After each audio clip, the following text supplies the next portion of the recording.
Bem-vindo, meu amigo ou minha amiga. Se inscreva neste canal se você curte esses relatos e comenta aí de qual cidade você me assiste. Eram exatamente 2h47 da manhã quando acordei. Sei disso porque olhei para o relógio velho na mesinha de cabeceira, aquele que Helena ganhou de casamento da mãe dela e que eu nunca tive coragem de tirar dali. Os ponteiros fosforescentes brilhavam no escuro. 2h47. 12 anos morando sozinho nessa fazenda me ensinaram a distinguir cada som da noite. O ranger específico da tábua solta no corredor quando o vento sopra de nordeste. O pio da coruja que mora no pé de jatobá, perto do açude. O som dos grilos que fica mais alto depois da meia-noite. O latido distante do cachorro do seu Antônio, 3 propriedades adiante. O rangido da madeira velha da casa se acomodando com o frio da madrugada. Eu conhecia todos esses sons. Fazia parte da minha vida, da minha solidão. Mas aquilo era diferente. Trovão, meu cavalo baio de quase 15 anos, estava batendo o casco contra a madeira do estábulo. Não era o barulho normal de um animal se ajeitando para dormir. Era insistente, forte, nervoso. E Rex, meu cachorro vira-lata que eu tinha pegado abandonado na estrada faz 5 anos, latia sem parar. Não era latido de bicho do mato. Não era de gente conhecida passando. Era alerta. Era medo. Fiquei deitado por alguns segundos tentando entender. Onça? Não. Onça deixa os cavalos nervosos, mas de um jeito diferente. Ladrão? Possível, mas raro. A fazenda fica longe demais da estrada principal e todo mundo sabe que eu não tenho nada de valor. A casa é velha, os móveis são velhos, até a caminhonete é de 1998. Mas os animais não mentiam. Tinha algo errado. Levantei devagar, ainda meio zonzo de sono. Dormi mal, como sempre. Sonhei com Helena de novo. Sempre sonho com ela quando o tempo vai mudar. E pelo jeito que o vento estava soprando, vinha temporal. A casa estava completamente escura, não tinha lua nova, e as nuvens cobriam as estrelas. Só aquela escuridão densa do interior que engole tudo. Tateei até achar a calça jeans pendurada na cadeira. Vesti. Calcei as botas velhas de couro que ficam do lado da cama. Nunca sei quando vou precisar sair correndo no meio da noite.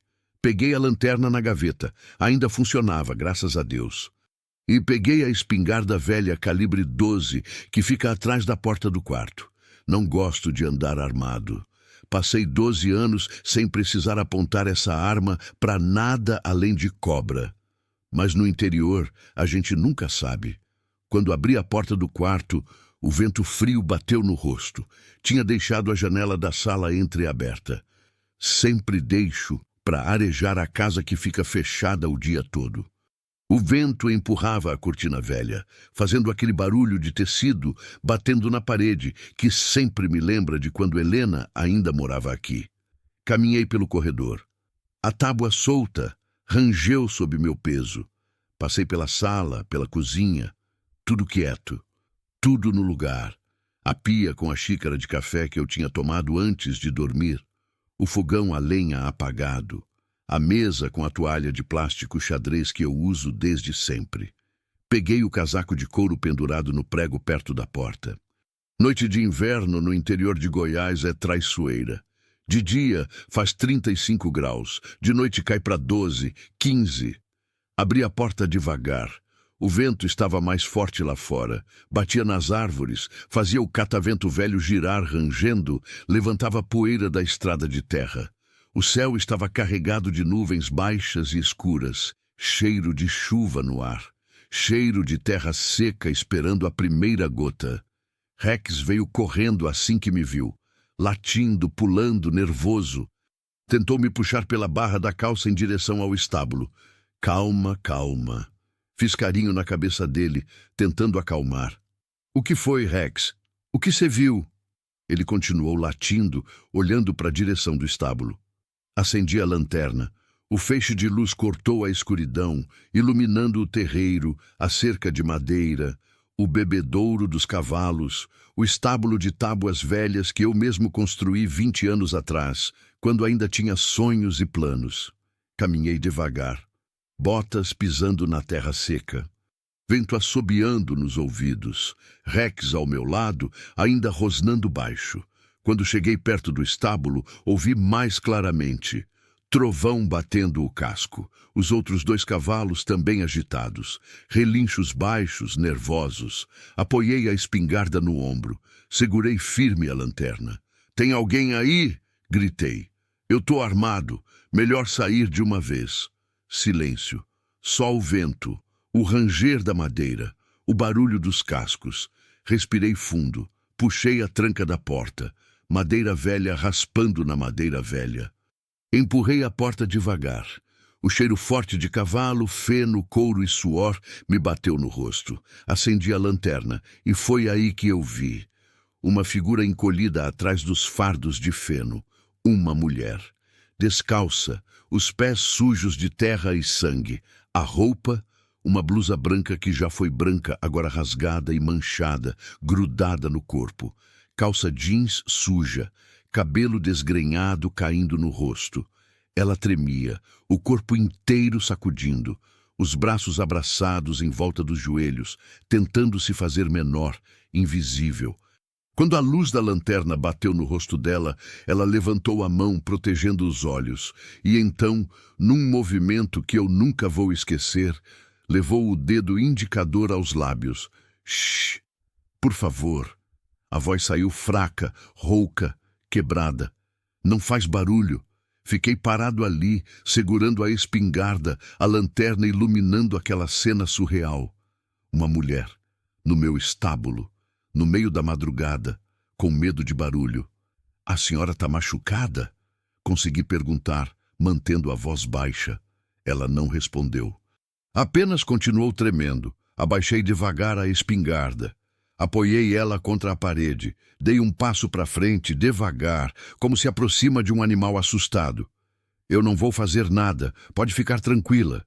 Falei o mais calmo que consegui. "Mas preciso saber, a senhora está sangrando?" Ela olhou para as próprias mãos. Tinha sangue, nos dedos, nos pulsos, nas unhas. Não, não é meu," conseguiu dizer. Eu me cortei tentando pular a janela. Vidro quebrado. "Mas não é grave." "Pular a janela? A senhora está fugindo de alguém?" Ela me olhou, e naquele olhar eu vi tudo. Terror, desespero, cansaço profundo. "Sim. Quem?" Ela hesitou. Mordeu o lábio. Fechou os olhos como se estivesse tentando decidir se podia confiar em mim. Tem alguém me procurando." A voz tremeu. "Homens. Eles vão me matar se me acharem." Senti um arrepio na espinha. "A senhora fez alguma coisa? Roubou? Matou alguém?" "Não." Ela disse rápido demais. Eu não fiz nada errado. Eu só descobri uma coisa que não devia ter descoberto." "Que coisa?" Ela balançou a cabeça. "Eu não posso te envolver nisso. Já foi erro meu ter me escondido aqui. Eu vou embora agora mesmo e..." Tentou se levantar, mas as pernas não aguentaram. Caiu de joelhos, gemendo de dor. Calma. Me aproximei mais. "A senhora não vai a lugar nenhum nesse estado. Pelo menos não agora. Mas eles vão vir aqui procurar. Vão revistar todas as fazendas da região. E quando te encontrarem com uma foragida escondida, vão o quê?" Olhei para ela. "Eu não tenho medo de homem nenhum. Não nessa propriedade." Ela me estudou por um longo momento, tentando decidir se eu era ingênuo ou corajoso, ou louco. "O senhor não entende," disse finalmente. "Não são bandidos comuns. São pessoas poderosas. Todo mundo sangra igual quando corta o dedo." Estendi a mão para ela. "Vem, vamos sair daqui. Essa não é a melhor hora para fugir, não com temporal vindo. E os homens que te procuram não vão sair no meio da tempestade para vasculhar fazenda alheia." Ela olhou para minha mão, hesitou. "Por que o senhor está me ajudando? Nem me conhece. Por que a senhora apareceu na minha porta pedindo socorro?" Falei simplesmente. E eu nunca virei as costas para quem precisa de ajuda. Ela pegou minha mão. A pele dela estava gelada, tremendo. Ajudei ela a se levantar. Era mais nova do que eu tinha pensado. Uns 30 e poucos. Bonita, apesar do estado em que estava. Olhos castanhos fundos, rosto fino, corpo magro, frágil. Vem, vamos para casa. Vou limpar esses cortes, dar roupa limpa e comida quente. Eu não quero dar trabalho. Já tá dando. Dei um meio sorriso. Agora é só mais um pouco. Peguei o cobertor velho que uso para os cavalos e joguei sobre os ombros dela. Peguei a lanterna e a espingarda. Como é seu nome? Perguntei enquanto caminhávamos devagar para o terreiro. Laura. Zé Carlos. Me apresentei, mas todo mundo me chama de seu Zé. Ela tentou sorrir, mas não conseguiu. Quando chegamos na varanda da casa, a primeira gota de chuva caiu, e então o temporal começou. Sentei Laura na cadeira da cozinha, acendi a luz. O brilho forte da lâmpada fez ela apertar os olhos. Peguei o kit de primeiros socorros que fica no armário, sempre tem que ter no interior. O hospital mais próximo é a 40 minutos daqui. Deixa eu ver esses cortes. Ela estendeu as mãos. Vários cortes pequenos, nada profundo, mas sangrando. Limpei com álcool. Ela mordeu o lábio, mas não reclamou. Passei mercúrio, enfaixei os piores. Obrigada, ela disse baixinho. Tá com fome? Não sei, não consigo pensar direito. Vou fazer um café e esquentar pão. Botei água para ferver no fogão a lenha. Joguei umas lascas de madeira, avivei o fogo. A luz alaranjada dançava nas paredes da cozinha velha. Peguei o bule, o pó de café, o coador de pano. Laura ficou quieta, olhando para as próprias mãos enfaixadas. Faz quanto tempo que o senhor mora sozinho aqui? Perguntou de repente. 12 anos. A esposa morreu. Sinto muito. Eu também. Silêncio. Só o barulho da água começando a ferver e da chuva batendo no telhado de zinco. E o senhor nunca conheceu mais ninguém? Não. Despejei a água fervendo no pó de café. O cheiro forte encheu a cozinha. Depois que a Helena morreu, eu meio que desisti de viver. Continuei respirando, trabalhando, existindo. Mas não estava mais vivo, sabe? Só indo. Laura assentiu devagar, como se entendesse perfeitamente. Servi o café, peguei o pão que eu tinha comprado ontem na cidade, passei manteiga, esquentei na chapa do fogão. Ela comeu devagar. Pequenos goles de café, pequenas mordidas de pão, como se tivesse esquecido como se faz isso. Quando foi a última vez que a senhora comeu? Perguntei. Ontem, acho. De manhã? Ou foi anteontem? Ela balançou a cabeça. Eu perdi a noção do tempo. Faz quanto tempo que está correndo? Desde as 9 da noite de anteontem. 30 horas. Fugindo. Sem comer direito. Sem dormir. A senhora precisa descansar. Não posso. Se eu dormir, se eu baixar a guarda, ninguém vai te achar aqui. Não hoje. Olhei para a janela. A tempestade estava forte agora. Trovões. Relâmpagos iluminando o céu. Ninguém sai nesse temporal. Ela olhou para a chuva. Depois para mim. Por que o senhor está fazendo isso? Perguntou de novo. A gente não se conhece. Eu posso ser perigosa. Posso estar mentindo. Posso trazer problema. Pode, concordei. Mas também pode ser só uma pessoa assustada que precisa de ajuda.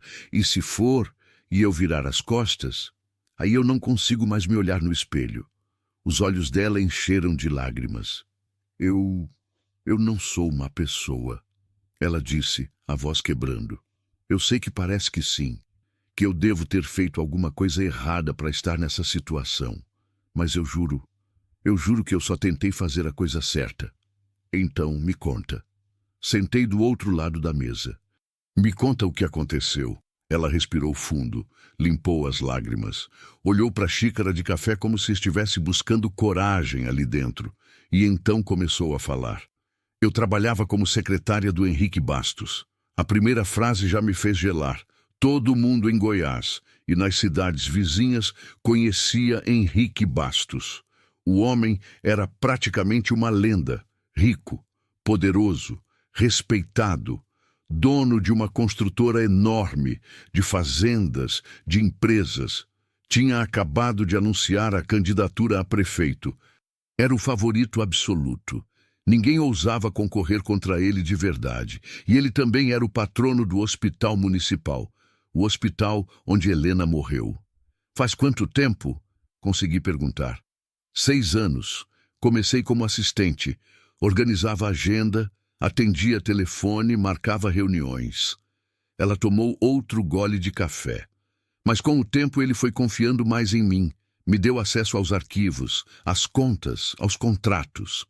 E eu comecei a notar coisas estranhas. Ela olhou para mim.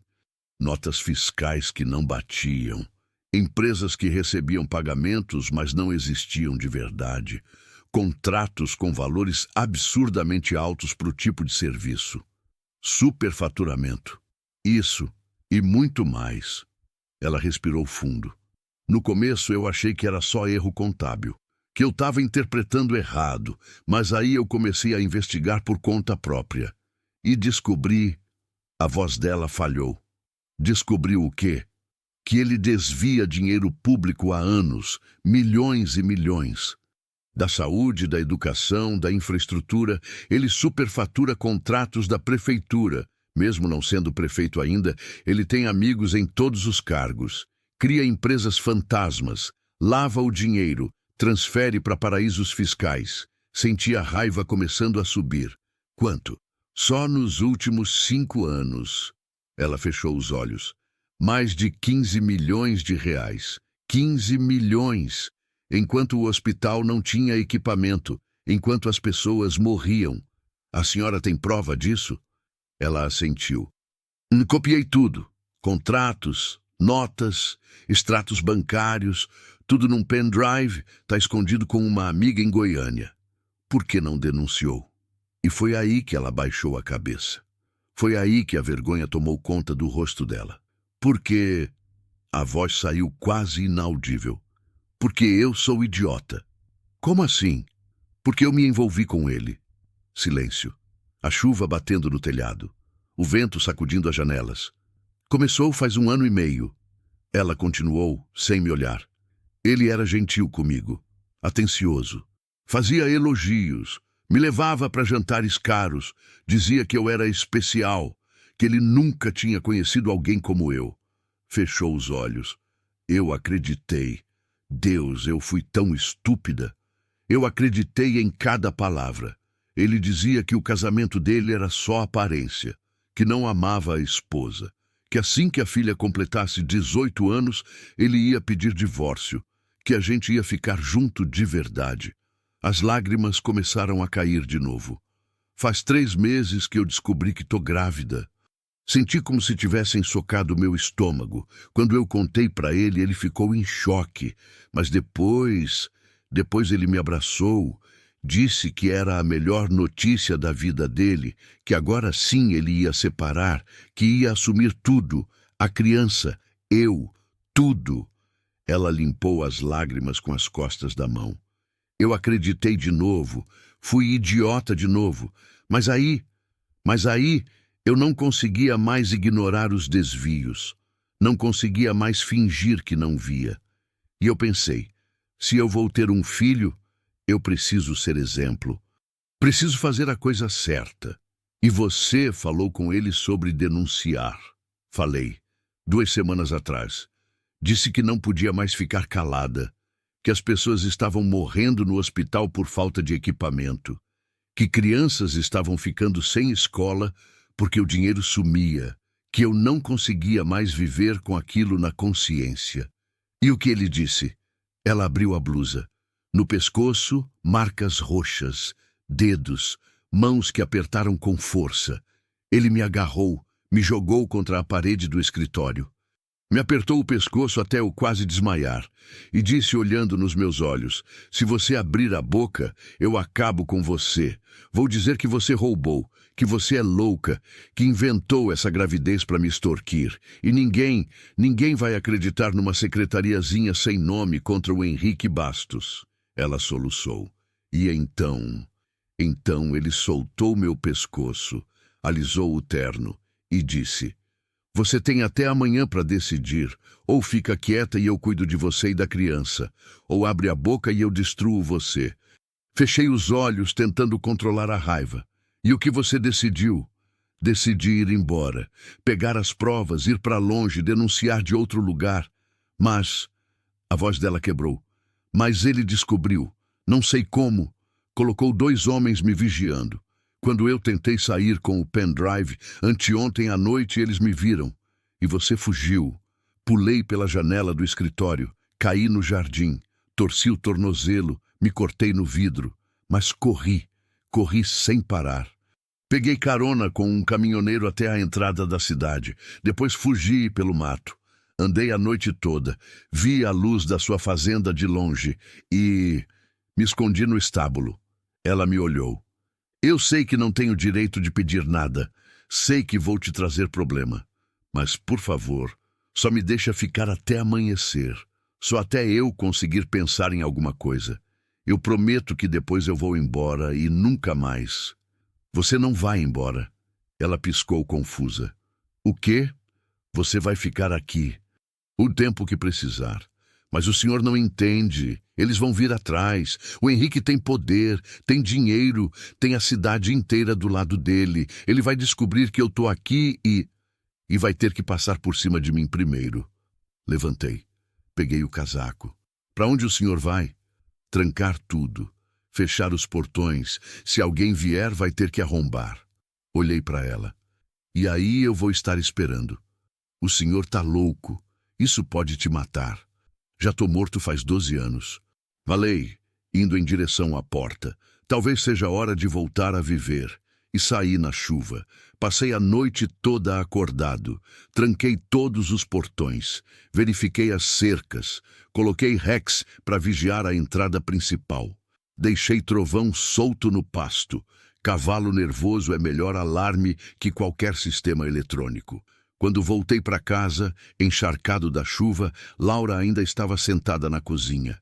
Tinha lavado o rosto, preso o cabelo num rabo de cavalo torto.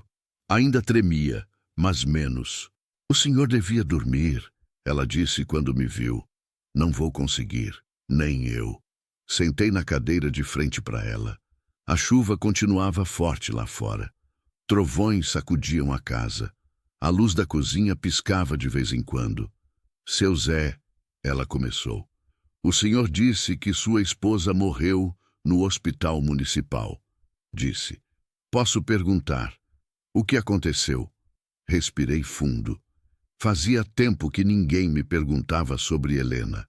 As pessoas pararam de perguntar quando perceberam que eu não queria falar. E com o tempo, até as perguntas pararam. Foi uma cirurgia simples. Comecei. Apendicite. Ela tinha 38 anos, saudável, forte. Os médicos disseram que era rotina, que ia ficar boa em uma semana. Pausei. As memórias voltando como sempre voltavam, dolorosas, nítidas. Mas teve complicação na recuperação, infecção. Continuei. Precisava de antibiótico específico. Não tinha no hospital. Disseram que ia chegar em 2 dias, mas não chegou. A infecção se espalhou. Ela começou a ter febre, delírio. Os médicos fizeram o que puderam com o que tinham. Fechei os olhos. Não foi suficiente. Ela morreu 3 dias depois da cirurgia, na minha frente, segurando minha mão, pedindo desculpa por estar me deixando sozinho. Laura estava chorando de novo. Eu sinto muito. Eu também. Olhei para ela. Depois disso eu fiquei vazio. Vendi metade do gado. Mandei os peões embora. Cortei laço com todo mundo. Passei os últimos 12 anos praticamente sozinho nessa fazenda. Acordava, cuidava dos animais, fazia reparos, dormia. E no dia seguinte, tudo de novo. O senhor nunca pensou em ir embora? Começar em outro lugar? Pensei. Mas para quê? Não tinha mais nada, não tinha ninguém. E essa terra? Foi aqui que eu construí minha vida com a Helena. Foi aqui que a gente foi feliz. Mesmo que ela não esteja mais aqui, ainda consigo sentir ela às vezes. No cheiro do café de manhã, no ranger da cadeira da varanda, no vento batendo na janela. Silêncio. E agora o senhor descobriu que ela podia ter sido salva. Laura disse baixinho. Se o dinheiro tivesse sido usado direito. É. E o senhor me odeia por ter trabalhado para ele? Por ter sido cúmplice? Olhei para ela. Realmente olhei. Para a mulher quebrada sentada na minha frente. Grávida. Sozinha. Assustada. Não. Falei com sinceridade. Eu não te odeio. Porque você não era cúmplice. Você era vítima. Assim como a Helena. Assim como todas as pessoas que morreram naquele hospital. Assim como todas as crianças que não têm escola direito. Todas vítimas do mesmo homem. Laura limpou as lágrimas. Mas agora você tem a chance de fazer ele pagar, continuei. Você tem as provas, você está grávida dele. Isso é escândalo suficiente para derrubar qualquer político, mesmo um poderoso como o Henrique Bastos. Mas como? Eu não posso ir para a polícia daqui. Metade dos policiais são amigos dele. O delegado joga golfe com ele todo domingo. O juiz da comarca é compadre dele. Então a gente vai por cima deles. Como? Polícia Federal, Ministério Público Estadual, imprensa de fora. Eu estava pensando alto agora. Goiás não é o fim do mundo. Tem gente honesta em Goiânia, em Brasília. Gente que não está no bolso do Henrique Bastos. Laura balançou a cabeça. O senhor não entende o alcance dele. Ele tem amigos em todo lugar. Juízes, promotores, deputados, até em Brasília.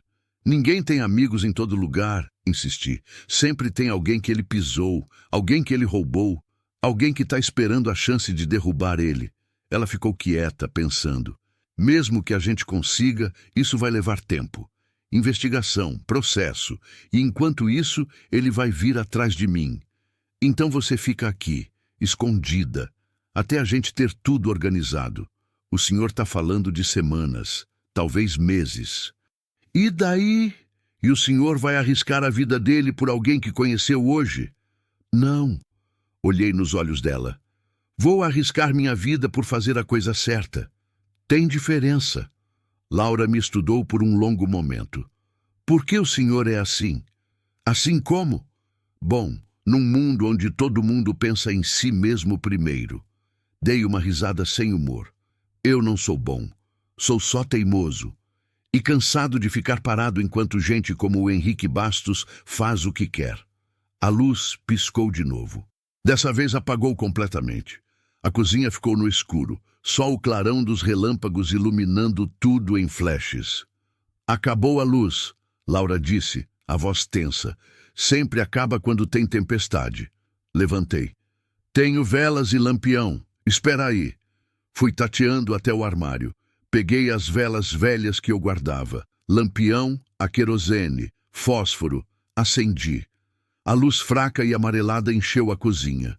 Melhor você tentar descansar um pouco, falei. Amanhã a gente pensa melhor no que fazer. E o senhor? Vou ficar de vigia. Seu Zé, o senhor precisa dormir também. Vou dormir quando tiver certeza que está tudo seguro. Ela abriu a boca para protestar, mas mudou de ideia. Sabia que eu era teimoso demais para ouvir. O quarto de hóspedes é no fim do corredor, indiquei. Tem roupa de cama limpa, não é muito, mas vai ser perfeito. Obrigada, seu Zé. De verdade. De nada. Ela levantou. Pegou o lampião. Andou até a porta da cozinha. Parou. Virou para mim. Seu Zé? Oi! A Helena teve sorte de ter o senhor. E saiu antes que eu pudesse responder. Fiquei ali, sozinho na cozinha escura, com o barulho da chuva e aquelas palavras ecoando na cabeça. Amanheceu nublado. A chuva tinha parado, mas o céu ainda estava carregado. Cheiro de terra molhada, Poças d'água por todo canto, os pássaros começando a cantar de novo. Eu tinha cochilado na cadeira da cozinha. Acordei com dor nas costas e no pescoço. Estava velho demais para dormir sentado. Fiz café novo, esquentei pão, fritei uns ovos, coloquei tudo na mesa. Laura apareceu alguns minutos depois. Tinha tomado banho. Eu ouvia a água correndo cedo. Vestia uma calça de moletom velha e uma camisa xadrez minha que ficou enorme nela. O cabelo ainda molhado. "Bom dia", ela disse, meio sem jeito. "Bom dia. Dormiu bem?" "Melhor do que esperava. E o senhor?" "O suficiente." Mentira. Mas não valia a pena discutir. Sentamos para tomar café. Ficamos em silêncio por um tempo. Silêncio confortável. O tipo que só existe entre pessoas que já passaram por algo juntas, mesmo que tenha sido apenas uma noite. "O que vamos fazer agora?" Laura perguntou finalmente. "Primeiro, você precisa recuperar as forças, comer direito, descansar. Você está grávida, precisa cuidar da saúde. E depois? Depois a gente começa a montar um plano, mas com calma, sem pressa. Deixa a tempestade baixar primeiro. E se eles vierem aqui? Vou dizer que não vi nada, que não sei de nada. Eles não vão acreditar. Problema deles." Laura mexeu os ovos no prato. "Seu Zé, o senhor tem certeza disso? Porque ainda dá tempo de voltar atrás. Eu posso ir embora agora, tentar a sorte em outro lugar, e o senhor volta para sua vida normal." "Minha vida normal é vazia." Falei sinceramente. "É acordar, trabalhar, dormir, repetir, até morrer. Pelo menos agora eu tenho um propósito." "Derrubar o Henrique Bastos?" "Não." Olhei para ela. "Proteger alguém que precisa. Fazer a coisa certa. Honrar a memória da Helena fazendo o que ela faria." Os olhos dela encheram de lágrimas de novo. Ela devia ser uma mulher incrível. Era. Sorri, lembrando. Teimosa, cabeça dura, sempre querendo salvar todo mundo. Cachorro abandonado, gato ferido, criança com fome. Ela trazia todo mundo para casa. Dizia que a gente tinha a obrigação de ajudar quem precisava. Ela ia gostar de mim? Pensei antes de responder. Ia. E ia me dar uma bronca se eu te mandasse embora. Laura riu.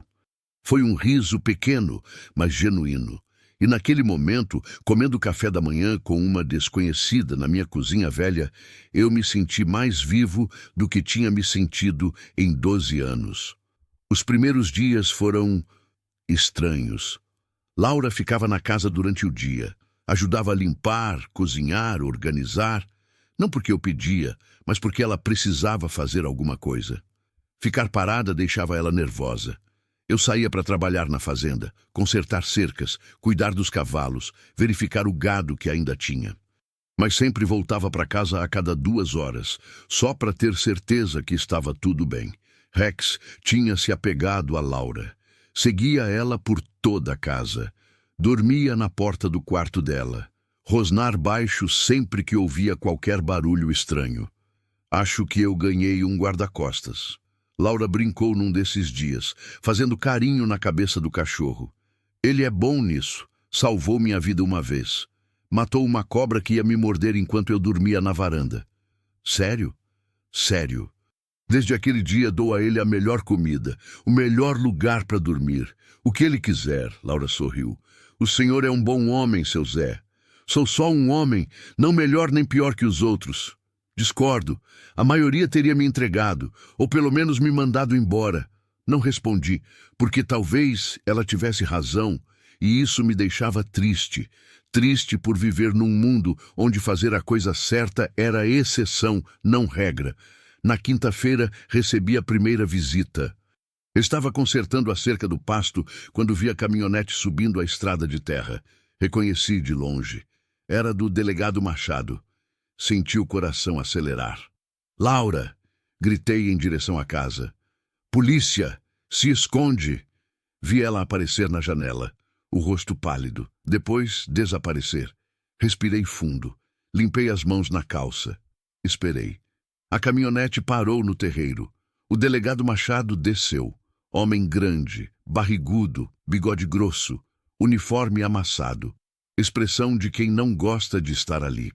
E seu Zé, ele cumprimentou sem sorrir. Delegado, que surpresa! Tô fazendo uma ronda, verificando as fazendas da região. Algum problema? Ele tirou o chapéu, coçou a cabeça. Tem uma mulher desaparecida, Laura Mendes. Trabalhava para o doutor Henrique Bastos. Fugiu anteontem. A família está desesperada procurando. Família? Que piada! E o senhor acha que ela está aqui? Não sei. Por isso estou perguntando. O senhor viu alguma mulher passando por aqui nos últimos dias? Não. Menti olhando direto nos olhos dele. Aqui só tem eu, o cachorro e os cavalos. Ele me estudou, tentando decidir se eu estava falando a verdade. O senhor se importa se eu der uma olhada? Merda. Na verdade, me importo sim. Falei mantendo a voz calma. Tem mandado? Mandado? Para revistar minha propriedade. O senhor tem? O delegado Machado franziu a testa. Seu Zé, não precisa dificultar as coisas. É só uma olhada rápida, para ter certeza. E eu tô dizendo que ela não tá aqui. Minha palavra não vale? Vale, mas nada, delegado. Ou o senhor tem mandado, ou o senhor sai da minha propriedade agora. A tensão ficou palpável. O delegado me olhava. Eu olhava de volta, nenhum dos dois piscando. Finalmente, ele colocou o chapéu de volta. Tá bom, seu Zé, vou embora, mas se o senhor estiver mentindo, se o senhor estiver escondendo ela, vai ter consequências sérias. Não tô escondendo ninguém. Espero que não. Ele voltou para a caminhonete. Parou com a mão na porta. Ah, e seu Zé? O doutor Henrique mandou avisar. Quem estiver ajudando essa mulher vai se arrepender. Entendeu? Entendi. Segurei firme o martelo que estava usando para consertar a cerca.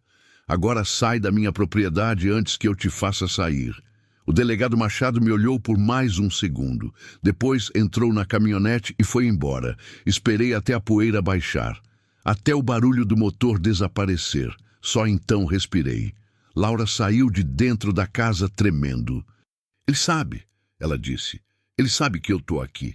Ele desconfia, mas não tem prova. Ele vai voltar, com um mandado, com mais gente. Então a gente acelera o plano. Que plano, seu Zé? A gente ainda nem tem um plano.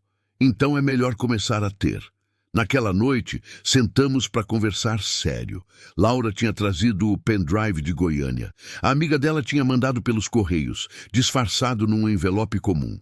Conectei no meu computador velho. Começamos a ver os arquivos. Eram centenas.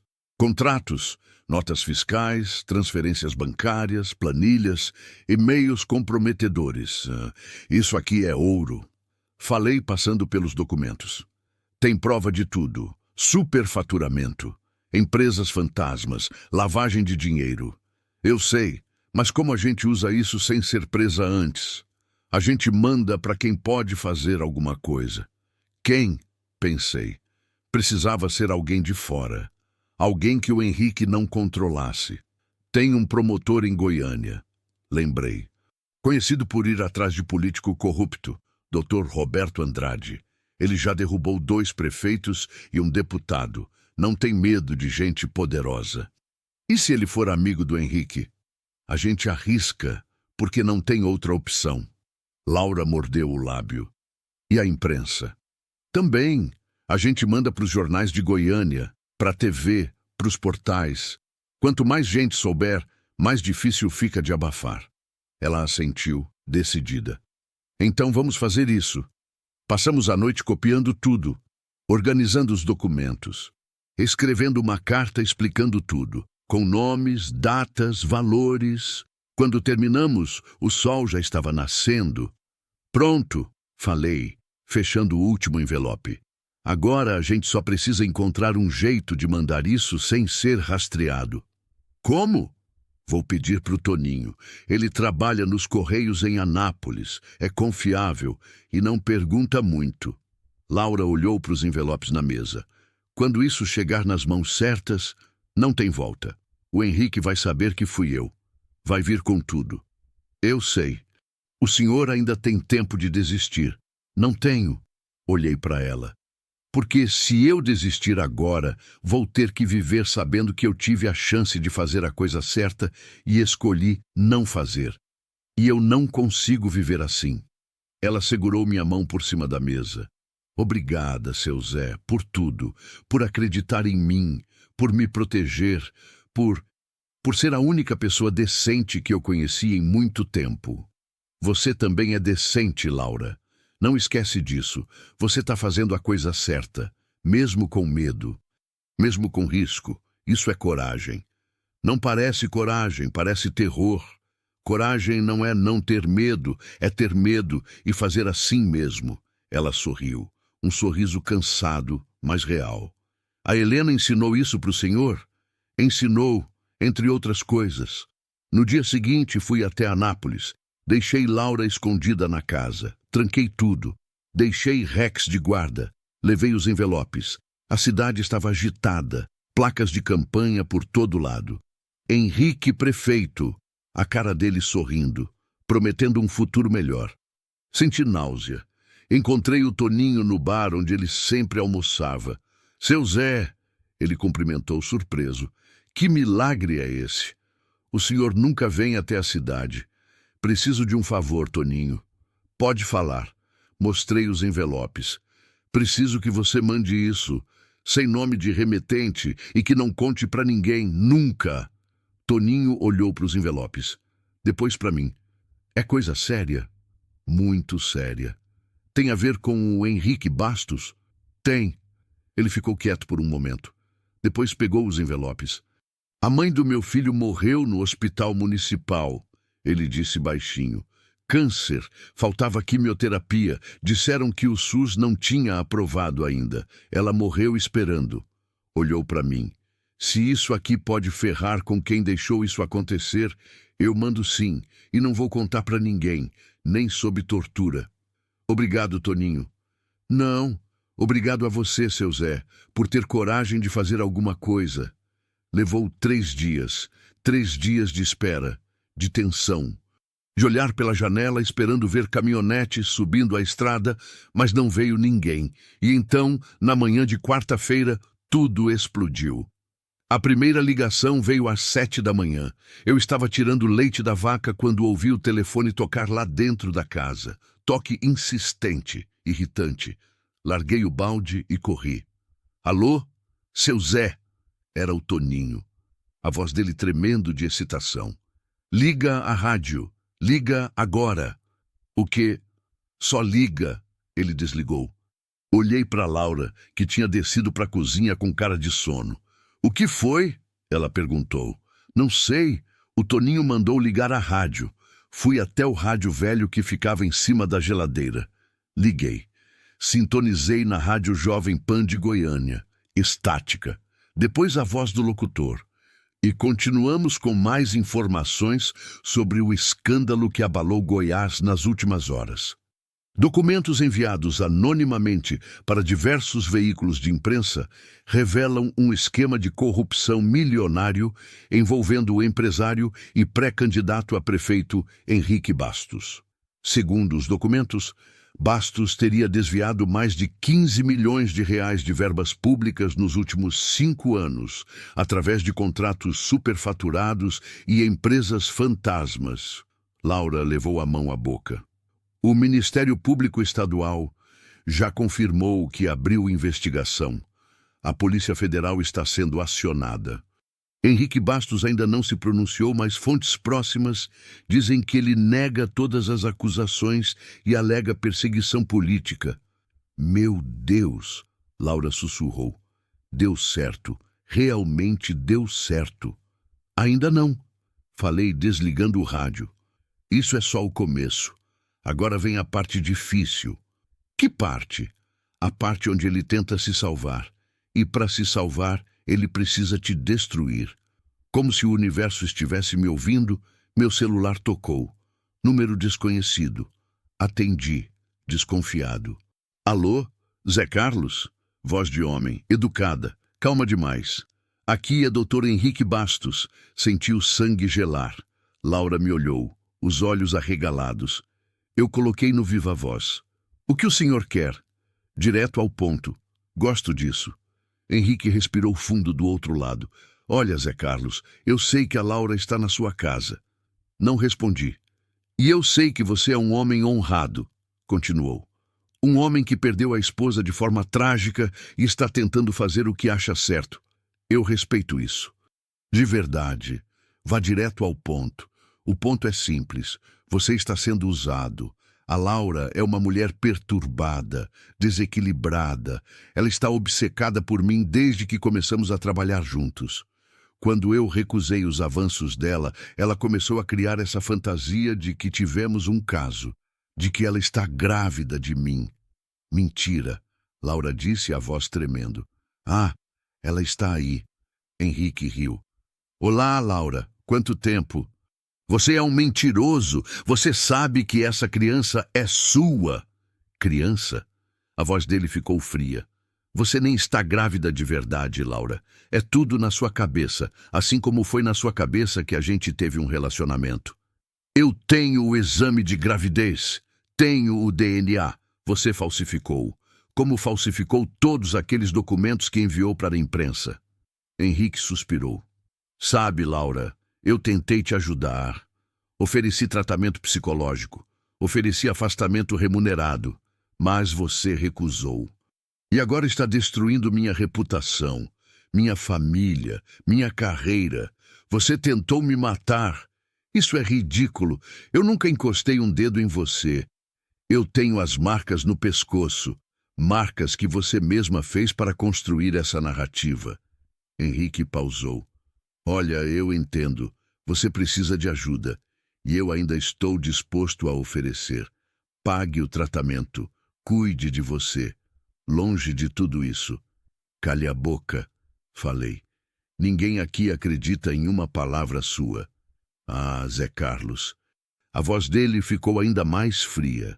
Você não sabe onde está se metendo. Eu tenho recursos, tenho advogados, tenho amigos em lugares altos. Posso fazer sua vida virar um inferno. Pode tentar. Não é ameaça, é promessa.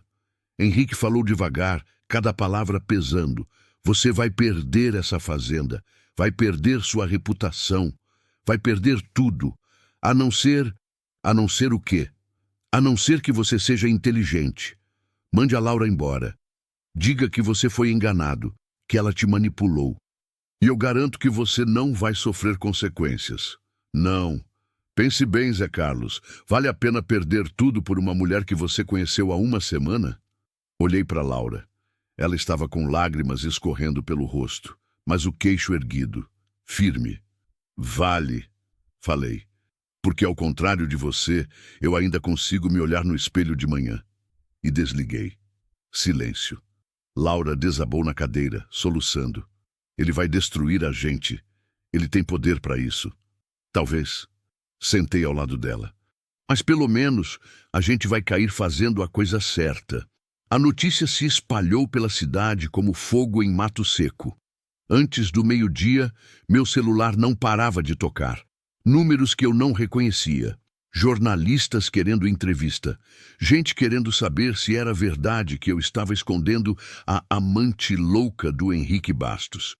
Desliguei o celular, mas não podia desligar a realidade. Por volta das 2 da tarde, vi a primeira caminhonete subindo a estrada. Depois, outra, e mais outra. Laura se esconde, falei. Agora, ela correu para o quarto. Eu peguei a espingarda, saí para a varanda. Eram 3 caminhonetes. Pararam no terreiro. Desceram 6 homens. Reconheci alguns. Trabalhavam para a construtora do Henrique. Gente grande, violenta. Seu Zé, o que parecia ser o líder, falou. Homem de uns 40 anos, cicatriz no rosto, olhos frios. A gente não quer problema. Só queremos a mulher. Não tem mulher nenhuma aqui. A gente sabe que tem. O patrão mandou buscar. O patrão de vocês não manda nada na minha propriedade. O homem deu um passo à frente. Não dificulta as coisas, velho. Isso pode acabar bem ou pode acabar mal. Você escolhe. Ergui a espingarda. Já escolhi. Agora saiam da minha terra antes que eu escolha atirar. Os homens se entreolharam. Alguns colocaram a mão na cintura, onde provavelmente tinham armas. Tensão. Foi quando ouvi o barulho. Outra caminhonete, subindo rápido pela estrada, parou derrapando. Desceu um homem alto, magro, de óculos, vestindo terno apesar do calor. Polícia Federal! Ele gritou, mostrando a identificação. Ninguém se move. Os capangas do Henrique congelaram. O agente se aproximou. Agente Souza, Polícia Federal. Ele olhou para os capangas. Vocês têm 5 segundos para sair dessa propriedade antes que eu prenda todos por invasão e ameaça. A gente não estava fazendo nada. 4 segundos. Os homens praticamente correram de volta para as caminhonetes. Saíram levantando poeira. O agente esperou até eles sumirem. Depois olhou para mim. Senhor Zé Carlos, sou eu. Agente Marcos Souza. Estou investigando o caso Henrique Bastos. Ele guardou a identificação. Posso entrar? Hesitei. Como eu sei que o senhor é quem diz ser? Ele pegou o celular. Discou. Colocou no viva voz. Alô, Promotoria Pública de Goiás, Dr. Roberto Andrade. Dr. Roberto? Eu conhecia o nome. Era o promotor para quem tínhamos enviado os documentos. Senhor. Zé Carlos, a voz do outro lado. O agente Souza está aí com o senhor? Tá. Pode confiar nele. Ele está trabalhando comigo. Precisamos falar com a senhorita Laura Mendes. É urgente. Olhei para o agente. Ele assentiu. Tá bom. Falei. Podem entrar. Sentamos na sala. Eu, o agente Souza e Laura. Senhorita Laura, o agente começou. Os documentos que a senhora enviou são extremamente valiosos. Comprovam corrupção em larga escala. Mas temos um problema. Qual? Laura perguntou. Precisamos que a senhora testemunhe, formalmente. E para isso precisamos garantir sua segurança. Como? Proteção de testemunha. A senhora vai para um local seguro. Fica lá até o julgamento. Depois, se quiser, pode entrar no programa de proteção permanente. Nova identidade, novo lugar. Laura ficou pálida. E o bebê? Vem junto, claro. O agente pausou. A senhora está há quantos meses? 3. E o pai é o Henrique Bastos? É. A senhora tem prova disso? Tenho o exame de DNA pré-natal. Foi feito antes de eu fugir. O agente assentiu. Isso ajuda, muito, porque se conseguirmos provar a paternidade, provamos também que ele tinha motivo para te silenciar. Laura respirou fundo. E o seu Zé? O quê? Ele também vai ficar protegido? Porque ele me ajudou, me escondeu. O Henrique vai querer vingança. O agente olhou para mim. Sr. Zé Carlos pode entrar no programa também se quiser. Não quero. Falei imediatamente. Essa é minha terra, minha casa. Não vou sair daqui. Mas o senhor entende que está em risco? Entendo, mas não me importo. Seu Zé... Laura tentou protestar. Não, Laura. Você precisa ir. Precisa se proteger. Proteger essa criança. E testemunhar contra ele. Mas eu fico. Alguém tem que cuidar da fazenda, dos animais. Mas e se eles voltarem? Vão voltar. Olhei para o agente. E quando voltarem, vocês vão estar esperando, não é? O agente Souza sorriu de leve. Vamos. Já solicitei reforço. Teremos viatura da Polícia Federal fazendo ronda por aqui e câmeras escondidas. Se alguém tentar alguma coisa, a gente pega em flagrante. Laura ainda parecia insegura. Quando eu tenho que ir? Hoje. Agora. Quanto mais rápido, melhor. Mas... eu nem tenho roupa. Nem... A gente fornece tudo. O agente se levantou. Senhorita Laura, eu sei que é assustador, mas é a única forma de garantir que a senhora vai viver para contar essa história. Ela olhou para mim, os olhos cheios de lágrimas. Seu Zé... Vai. Segurei a mão dela. Faz o que tem que ser feito. Derruba esse filho da mãe. E depois você volta aqui. Para visitar. Para me contar como foi. Eu vou voltar. Ela disse, a voz firme apesar das lágrimas. Eu prometo. Eu sei. Ela me abraçou, forte, desesperado. Obrigada. Sussurrou no meu ouvido. Por tudo. Por acreditar em mim quando ninguém acreditou. Por me proteger. Por me fazer lembrar que ainda existe gente boa no mundo. Você também é boa, Laura. Não esquece disso. 20 minutos depois, ela estava na caminhonete da Polícia Federal. Acenei até eles sumirem na curva da estrada. E aí fiquei sozinho de novo. Mas era uma solidão diferente. Não era vazia como antes. Era temporária. Como se uma parte de mim soubesse que aquilo não era o fim, que era só o começo. Os dias seguintes foram caóticos. A cidade explodiu, literalmente. Manifestações na praça. Gente pedindo a prisão do Henrique, gente defendendo ele. Brigas, confusão. A história tinha vazado completamente. Todo mundo sabia que eu tinha escondido Laura, e as opiniões estavam divididas. Metade da cidade me chamava de herói. Zé Carlos, o homem que enfrentou o todo-poderoso Henrique Bastos. A outra metade me chamava de traidor. Zé Carlos, que se juntou com uma interesseira para derrubar um homem de bem. Quando fui ao mercadinho da Dona Maria comprar mantimentos, senti a mudança imediatamente. Seu Zé! Ela me cumprimentou, mas sem sorrir, sem calor. Dona Maria, ouvi dizer que o senhor escondeu aquela moça. Escondi. Ela balançou a cabeça, desaprovando. O senhor não acha que pode ter se enganado? Quer dizer, o doutor Henrique é um homem respeitado. Ajudou tanta gente, fez tanto bem para essa cidade. Com dinheiro roubado. Isso ainda não foi provado, seu Zé. Os documentos provam. Documentos podem ser forjados. Não foram. Ela suspirou. Olha, seu Zé, eu não posso mais vender fiado para o senhor. Entende como é, né? O senhor virou persona non grata. Ordens de cima. Senti a raiva fervendo. Ordens do Henrique Bastos. Eu só trabalho aqui, seu Zé. Não posso me dar ao luxo de perder meu emprego. Entendo. Peguei as compras. Quanto é? R$ 83. Paguei. Peguei as sacolas. Saí sem olhar para trás. Na rua, pessoas atravessavam a calçada para não passar perto de mim. Outras olhavam com desprezo. Algumas, poucas, acenavam discretamente em apoio silencioso. Era como se a cidade tivesse se dividido em dois mundos, e eu estava no meio, sendo puxado para os dois lados. No sábado, recebi uma visita inesperada. Era tarde. Eu estava consertando o telhado do estábulo quando ouvi a caminhonete. Olhei. Não reconheci o veículo. Desci da escada. Peguei a espingarda por precaução. A caminhonete parou. Desceu uma mulher, uns 50 anos, magra, cabelo preso num coque, olhos vermelhos de tanto chorar. Senhor Zé Carlos?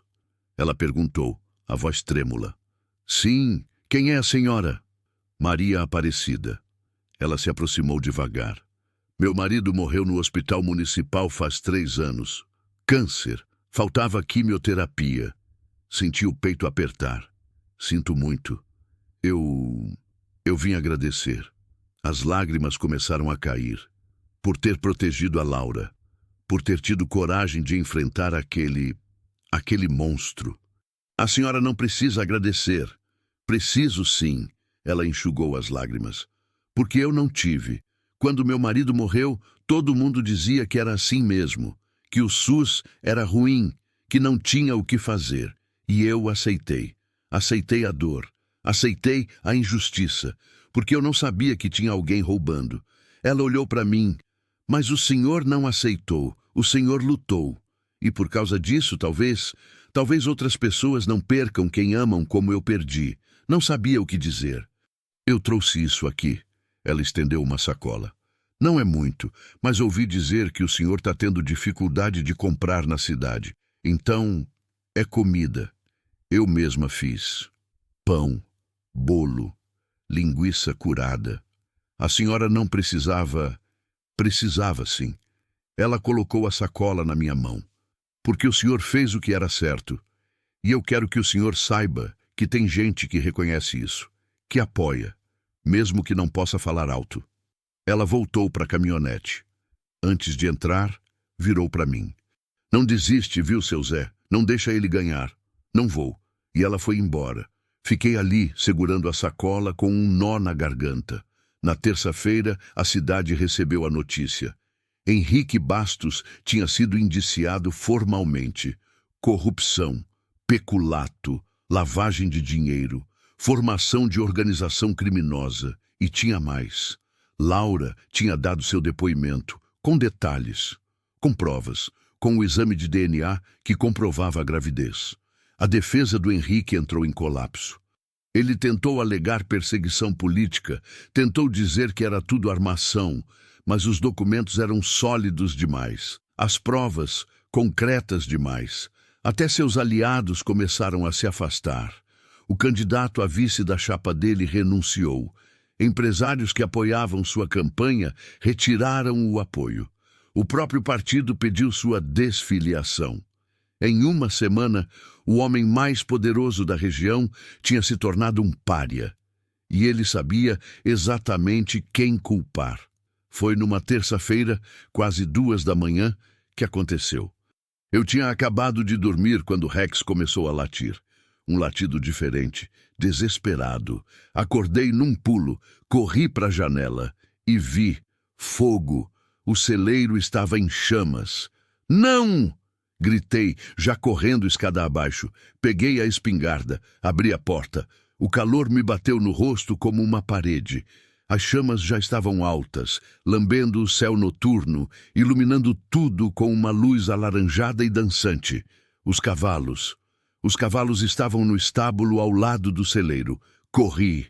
Rex ao meu lado, latindo sem parar. Trovão! Gritei, abrindo a porta do estábulo. Vem! Os cavalos estavam apavorados, relinchos altos, batendo os cascos, os olhos arregalados refletindo as chamas. Consegui soltar trovão. Depois os outros dois. Eles saíram em disparada, fugindo do fogo. Olhei para o celeiro, perdido, completamente tomado pelas chamas. E então vi um galão de gasolina, vazio, jogado na grama. Tinha sido proposital. Senti uma raiva que nunca tinha sentido antes. Uma raiva que queimava mais que o fogo. Peguei o celular. Liguei para o bombeiro. Incêndio na fazenda do Zé Carlos, Estrada da Serra. Venham rápido. Mas sabia que quando eles chegassem, não ia sobrar nada. O celeiro era velho, madeira seca, queimava rápido. Fiquei ali, assistindo meu passado virar cinzas. Aquele celeiro eu tinha construído com a Helena. Tinha sido um dos primeiros projetos depois que a gente se casou. Ela tinha ajudado a pregar cada tábua, a pintar cada parede. E agora estava virando fumaça. Os bombeiros chegaram 2 horas depois. O celeiro era só escombros fumegantes. O comandante olhou ao redor. Pegou o galão vazio. Foi proposital, seu Zé. Eu sei. Vai fazer boletim de ocorrência? Vou, mas não vai dar em nada. Todo mundo sabe quem mandou. O comandante ficou quieto, porque ele também sabia. Quando eles foram embora, fiquei ali, sozinho na madrugada, olhando para os escombros.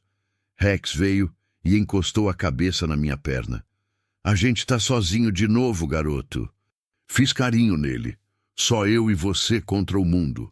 Mas era mentira, porque tinha Laura, em algum lugar protegida, mas lutando. Tinha Maria Aparecida e outras pessoas como ela, que tinham perdido, que queriam justiça. Tinha o agente Souza e o promotor Roberto, que acreditavam no que era certo. Eu não estava sozinho e não ia deixar aquele incêndio me quebrar. Na manhã seguinte, a notícia do incêndio se espalhou. Algumas pessoas ligaram para dar solidariedade. Poucas. A maioria ficou quieta. Mas então, por volta das 10 da manhã, vi algo que me deixou sem palavras. Caminhonetes subindo a estrada. 1, 2, 5, 10. Meu primeiro instinto foi pegar a espingarda, mas então reconheci os rostos. Era seu Antônio, meu vizinho, e a família dele, e outros fazendeiros da região. e gente da cidade que eu nem conhecia direito. Eles pararam no terreiro, desceram, e seu Antônio se aproximou. Seu Zé, ele tirou o chapéu. A gente veio ajudar. Ajudar? A reconstruir o celeiro. Ele apontou para as caminhonetes. Trouxemos madeira, pregos, ferramentas e mão de obra. Fiquei sem palavras. Mas por quê? Porque o senhor fez a coisa certa.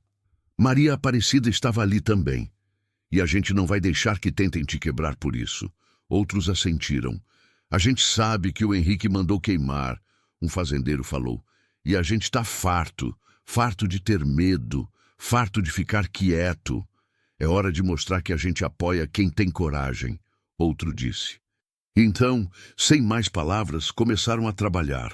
Homens carregando madeira, mulheres trazendo comida e água, crianças ajudando do jeito que podiam. Em 6 horas, o celeiro estava de pé de novo. Não era o mesmo, era novo, melhor, mais forte.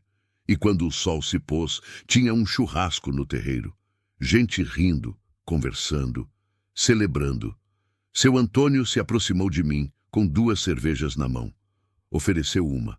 Sua saúde, seu Zé. Sua saúde. Bebemos em silêncio. Sabe, Zé, seu Antônio disse, eu perdi minha irmã no hospital municipal. Faz 5 anos. Diabetes. Faltava insulina. Ela morreu esperando. Olhou para mim. Eu nunca fiz nada. Nunca falei nada. Porque tinha medo. Medo de represália. Medo de perder tudo. Ele tomou outro gole. Mas o senhor não teve medo. E isso me fez ter vergonha. Vergonha de ter ficado calado enquanto minha irmã e tantos outros morriam. Não foi sua culpa. Foi sim, pelo menos em parte. Porque eu podia ter falado. Podia ter feito alguma coisa. Mas não fiz. Ele olhou para o celeiro novo. Mas agora eu estou fazendo. Mesmo que seja só reconstruindo um celeiro. É alguma coisa. Coloquei a mão no ombro dele. É mais que alguma coisa. É tudo. As semanas seguintes foram as mais difíceis da minha vida. E olha que eu já tinha passado por muito. Perdi a Helena. Vivi 12 anos na solidão mais absoluta. Trabalhei sol a sol, sem ganhar quase nada. Mas nada, absolutamente nada, tinha me preparado para o que veio depois do incêndio. Henrique Bastos estava com a corda no pescoço. As investigações avançavam. O Ministério Público tinha provas suficientes para mandar ele para a cadeia por décadas. A Polícia Federal tinha rastreado as contas offshore, encontrado os contratos falsos, ouvido testemunhas que confirmavam tudo. E um homem desesperado é mais perigoso que um homem confiante. Começou pequeno. Meu pneu furado. 1 vez. 2 vezes. 3 vezes na mesma semana. Poderia ser azar, mas não era. Depois foi a cerca cortada, o gado saindo para o pasto do vizinho, eu tendo que passar o dia inteiro recolhendo as reses. Depois foi o poço. Alguém jogou alguma coisa lá dentro, a água ficou imprópria. Tive que limpar tudo, contratar gente para desentupir. Pequenas coisas, irritantes, constantes. O recado era claro. A gente pode te alcançar quando quiser. Mas eu não recuava. O agente Souza vinha toda semana. Como o senhor está se segurando, seu Zé? Segurando. A Laura está bem, perguntou de você. Como ela está? Forte, firme, preparada para testemunhar. Ele pausou. A barriga já está aparecendo. 4 meses e meio agora. Senti um aperto no peito. Saudade de uma pessoa que eu mal conhecia, mas que tinha mudado minha vida completamente. Quando vai ser o julgamento? Ainda não sabemos. A defesa do Henrique está tentando adiar, mas não vai conseguir muito tempo. As provas são sólidas demais. E até lá? Até lá, a gente continua te protegendo. Ele olhou ao redor. Tem viatura passando aqui 3 vezes por dia. Câmeras escondidas em pontos estratégicos. Se alguém tentar alguma coisa, a gente pega. E se tentarem quando vocês não estiverem por perto? O agente me olhou sério. Aí o senhor usa isso. Ele colocou um pequeno dispositivo na mesa. Botão de pânico. Apertar e a gente vem correndo. 10 minutos no máximo.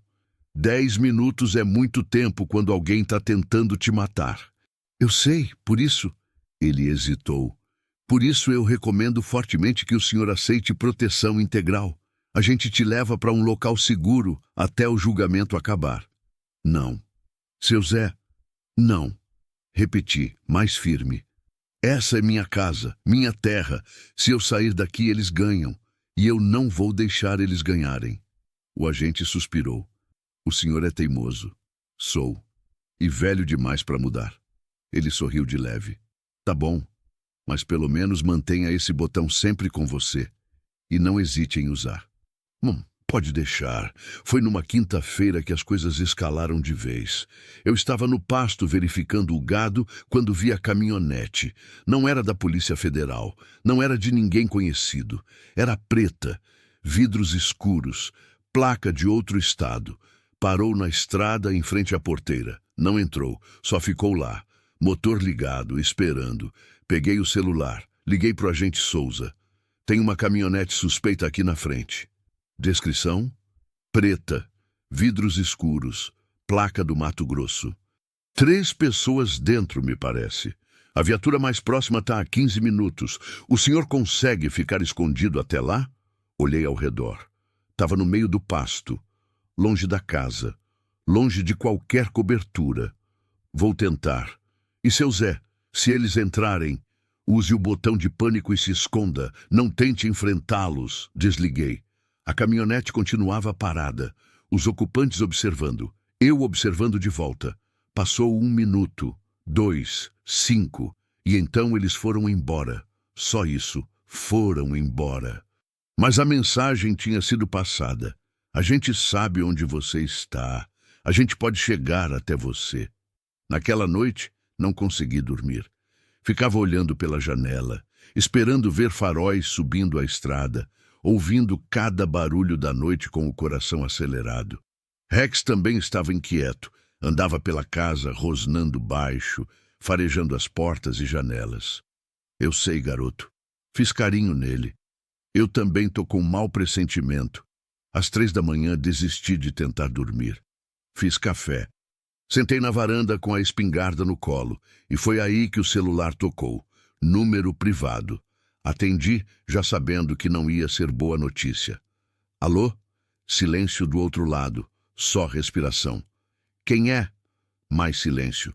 Depois uma voz, distorcida, eletrônica. Você vai morrer, velho. Devagar. Doloroso. E vai implorar pelo fim. Quem é você? Alguém que o doutor Henrique pagou muito bem para te fazer entender o erro que você cometeu. Senti o sangue gelar. Ameaças não vão me fazer recuar. Não é ameaça, é promessa. A voz pausou. E não vai ser só você. Vai ser todo mundo que te apoiou. Seu Antônio, Maria Aparecida. Até aqueles que te ajudaram a reconstruir o celeiro. Um por um. Até não sobrar ninguém. Filho da... A ligação caiu. Fiquei ali, segurando o celular tremendo de raiva. Peguei o botão de pânico, quase apertei, mas parei. Não ia dar esse gosto para eles, não ia mostrar medo. Mas liguei pro agente Souza, relatei a ligação. Merda, ele disse do outro lado. Isso é ameaça séria, seu Zé. A gente precisa te tirar daí. Não, seu Zé, eles vão te matar. Talvez. Mas se eu sair, eles ganham. E todo mundo que me apoiou vai ficar sozinho, desprotegido. Respirei fundo. Não, eu fico, mas aumenta a vigilância e protege as outras pessoas também. O seu Antônio, a Maria Aparecida, todo mundo. Isso vai exigir mais recursos. Então consegue mais recursos. Eu estava gritando agora. Ou tudo isso vai ter sido em vão. Silêncio do outro lado. Tá bom. O agente finalmente disse. Vou ver o que consigo fazer, mas seu Zé... Por favor, não faça nenhuma besteira. Não vou fazer outra mentira, porque se eles viessem, eu ia lutar até o fim. No dia seguinte, a cidade amanheceu com a notícia. Henrique Bastos tinha marcado um grande comício. na Praça Central, no próximo sábado. Ia anunciar oficialmente que não desistiria da candidatura, que lutaria até o fim, que provaria sua inocência. A cidade inteira foi convidada. Churrasco grátis, bebida grátis, show de música sertaneja, tudo pago por ele, como sempre. Li a notícia no jornal local e senti náusea. Ele ia usar aquele comício para se fazer de vítima, para virar a cidade contra Laura, contra mim, contra qualquer um que ousasse desafiá-lo. E o pior, provavelmente ia funcionar. Pessoas têm memória curta, especialmente quando tem churrasco e cerveja grátis envolvidos. Recebi uma ligação à tarde. Era o agente Souza. Seu Zé, a Laura quer falar com você. O quê? Ela tem uma ideia e quer sua opinião. Que ideia? É melhor ela mesma explicar. Vou transferir. Alguns segundos de silêncio. Depois, seu Zé, a voz dela. Laura, mais firme do que da última vez que conversamos. Laura, como você tá? Bem, melhor. Ela pausou. A barriga tá crescendo. Já consigo sentir ela mexendo. Sorri involuntariamente. É uma menina? É. A voz dela ficou mais suave. Fiz a ultrassom semana passada. Que bom. Silêncio. Seu Zé, eu ouvi sobre o comício do Henrique. Ouvi também. E eu tenho uma ideia, mas é arriscada. Que ideia? Eu quero aparecer lá. Senti como se tivessem socado meu estômago. O quê? Eu quero ir no comício, com a barriga aparecendo, e contar a verdade, na frente de todo mundo. A voz dela estava tremendo, mas determinada. Ele vai mentir, vai me pintar como louca, como interesseira. Mas se eu aparecer lá, grávida, com as provas, as pessoas vão ter que ouvir. Laura, isso é loucura. Você vai estar em perigo, ele pode me matar? Eu sei. Ela respirou fundo. Mas ele vai me matar de qualquer jeito se eu ficar escondida pro resto da vida. Pelo menos assim eu controlo a narrativa. E se ninguém acreditar? E se a cidade ficar do lado dele? Aí pelo menos eu tentei. Ela pausou. Seu Zé, você me ensinou que fazer a coisa certa vale a pena, mesmo quando custa tudo. E agora é minha vez de fazer a coisa certa. Fechei os olhos. Sabia que ela estava certa. Mas tinha medo. Muito medo. O agente Souza está de acordo com isso? Não. Ela deu uma risada sem humor. Ele acha que é suicídio, mas eu não me importo. Vou fazer de qualquer jeito. Laura, seu Zé, eu preciso saber. Você vai estar lá? Comigo? Não precisei pensar. Vou. Mesmo sabendo que pode dar errado, que a gente pode não sair vivo daquilo, mesmo assim. Por quê? Porque você está certa. E porque eu não vou deixar você enfrentar isso sozinha.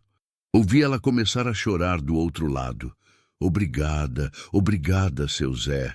A gente vai derrubar esse filho da mãe. Falei, a voz firme. Juntos, juntos. Os dias até o comício passaram rápido demais.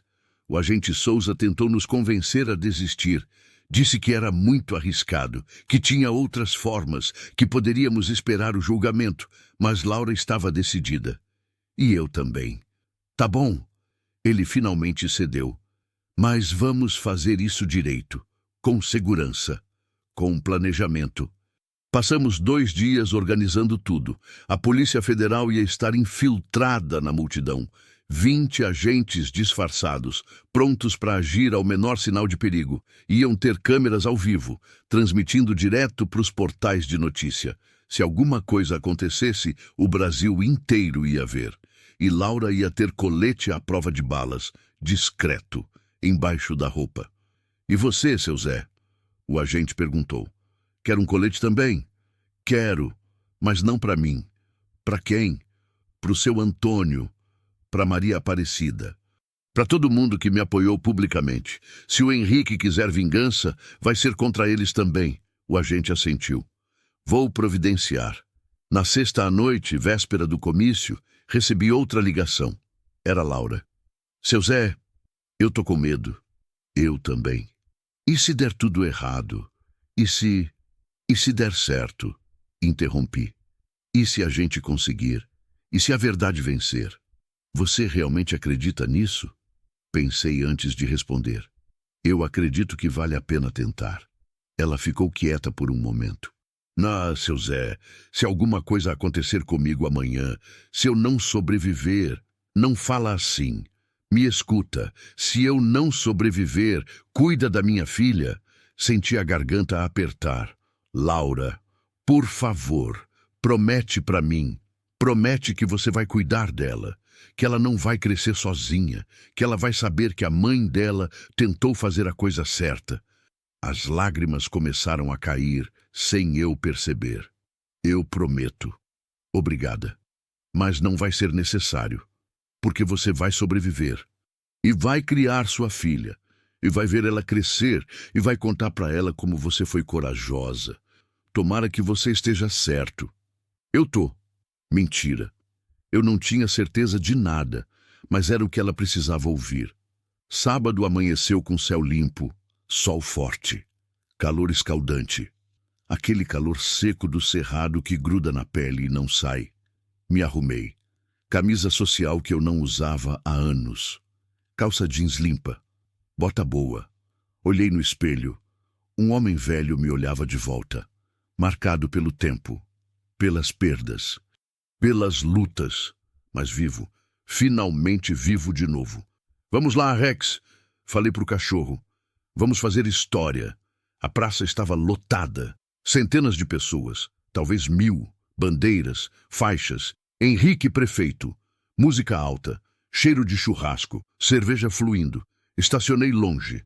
Caminhei até a praça, senti os olhares, alguns de ódio, alguns de admiração, a maioria de curiosidade. Fui me posicionando perto do palanque, discreto, esperando. O agente Souza estava disfarçado de vendedor de churros. Me deu um aceno discreto. Outros agentes espalhados. Eu conseguia identificá-los. O jeito de olhar, de se posicionar, de manter a mão perto da cintura. Às 3 da tarde, a música parou. Henrique Bastos subiu no palanque. Terno branco, sorriso largo, braços abertos como se estivesse abraçando a cidade inteira. A multidão aplaudiu, gritou o nome dele, vibrou. Senti náusea. Minha gente, ele gritou no microfone. Que alegria estar aqui com vocês. Mais aplausos. Eu sei que vocês ouviram coisas terríveis sobre mim nas últimas semanas. Ele fez cara de dor. Acusações, mentiras, difamação. Mentira não! Alguém gritou na multidão. Henrique ignorou. Pessoas que eu ajudei, que eu empreguei, que eu tirei da miséria, viraram contra mim, inventaram histórias, forjaram documentos, tudo por inveja, por ganância. Você que é ganancioso! Outro grito, mas a maioria da multidão ainda estava do lado dele. Eu podia sentir. Mas eu não vou desistir, Henrique continuou, porque eu amo essa cidade. Eu dediquei minha vida a essa cidade. E não vou deixar que mentirosos e aproveitadores destruam tudo que construímos juntos. A multidão explodiu em aplausos. E foi aí que eu a vi, Laura, saindo de uma van estacionada do outro lado da praça, grávida, a barriga evidente, vestido simples, cabelo solto, rosto pálido mas firme, caminhando em direção ao palanque. A multidão começou a perceber. Os murmúrios começaram. Os dedos apontando. É ela! A louca! A amante! Mas Laura não parou. Continuou caminhando, firme, decidida. Henrique a viu. O rosto dele perdeu toda a cor. O sorriso desapareceu. Seguranças! Ele gritou. Tirem ela daqui! 2 homens grandes começaram a se mover, mas os agentes da Polícia Federal foram mais rápidos, bloquearam o caminho. Ela tem o direito de falar. O agente Souza disse alto, mostrando a identificação. Polícia Federal, ninguém se move. A multidão ficou em choque. Laura chegou perto do palanque, olhou para Henrique, depois pegou um microfone que alguém tinha deixado numa mesa ao lado. Meu nome é Laura Mendes. A voz dela ecoou pela praça. E eu trabalhei para o Henrique Bastos por 6 anos. Silêncio absoluto, todo mundo olhando. E eu tô aqui para contar a verdade, ela continuou, a voz tremendo, mas firme. Porque vocês merecem saber a verdade. Henrique tentou pegar o microfone dele de volta. Não escutem ela é louca, ela... Eu tô grávida, Laura gritou mais alto. Grávida de 5 meses, e o pai... Ela apontou para ele. É o Henrique Bastos. A multidão explodiu em murmúrios. Mentira! Henrique berrou. Eu nunca encostei nessa mulher.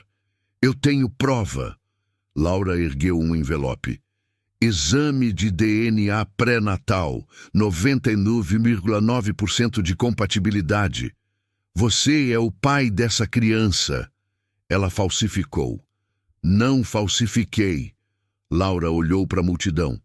E tem mais. Ele desviou milhões de reais da saúde pública, do hospital onde muitos de vocês perderam pessoas queridas. Ele roubou, e quando eu descobri e ameacei denunciar... Ela puxou a gola do vestido, mostrando as cicatrizes ainda visíveis no pescoço. Ele tentou me matar. A multidão estava dividida agora. Metade chocada, metade ainda desconfiada. Quantos de vocês perderam alguém no hospital municipal? Laura gritou, as lágrimas começando a cair. Quantos?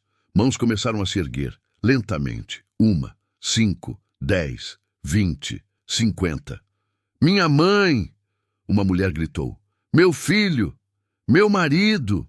Minha irmã! As vozes se multiplicavam. A dor se multiplicava. Laura olhou para todas aquelas pessoas. E vocês sabem por que eles morreram? A voz dela estava quebrando agora. Porque esse homem, ela apontou para Henrique, roubou o dinheiro que podia ter salvado eles. Mentira! Henrique estava desesperado agora. Eu ajudei essa cidade, eu construí o hospital, Você construiu com dinheiro público superfaturado. Laura abriu o envelope. Eu tenho todos os contratos, todas as notas fiscais, todas as transferências bancárias, tudo.